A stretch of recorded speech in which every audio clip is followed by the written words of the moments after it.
brought you by Silver Pumps and Motors. Top quality और consistent performance के लिए सिर्फ सिल्वर पंप्स नाम याद रखना. బాలీవుడ్ డౌన్ అవుతోందా? అసలు బాలీవుడ్ సినిమాలు సక్సెస్ కావడం లేదా? ఎవరా మాట అన్నది ఎందుకంటున్నారు?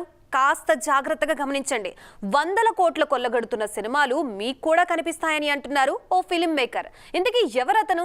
గత 2 ఏళ్లలో నిజంగానే బాలీవుడ్ లో సక్సెస్ రేట్ పెరిగిందా? ఓ క్రిటిక్ పేజ్ తో సోషల్ మీడియాలో వాదనకు దిగారు దర్శకుడు వివేక్ అగ్నిహోత్రి. బాలీవుడ్ కేమైంది? వరుసగా అందరూ ఫ్లాప్ సినిమాలు తీస్తున్నారు అంటూ వివేక్ రాసిన ఆర్టికల్ మీద ఒక రివ్యూవర్ స్పందించారు.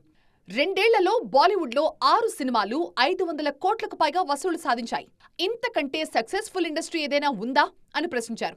ఇప్పుడు అందరి దృష్టిని ఆకర్షిస్తోంది ఈ టాపిక్. 2023లో జవాన్ అండ్ పఠాన్ తో 2,000 కోట్లు దాటిన సినిమాలను అందించారు షారుఖ్ ఖాన్. ఆ సీజన్లోనే రిలీజ్ అయిన గదర్ 2 కూడా చాలా మంచి వసూలు రాబట్టింది. ఇది కాదా సక్సెస్ అంటే అంటూ నార్త్ జనాలు ఆ టైంలో చాలా హ్యాపీగా ఫీల్ అయ్యారు. యానిమల్ సక్సెస్ అయితే నార్త్ టు సౌత్ సౌండ్ వినిపించింది. ఫ్యామిలీ టచ్ తో ప్రూవ్ చేసుకుంది. హారర్ అండ్ థ్రిల్లింగ్ ఎలిమెంట్స్ తో స్త్రీ 2 సక్సెస్ అయింది. శ్రద్ధా కపూర్ సినిమాకు వచ్చిన వసూళ్లు చూసి స్టార్ హీరోలు కూడా విస్తుపోయారంటే నమ్మాల్సిందే.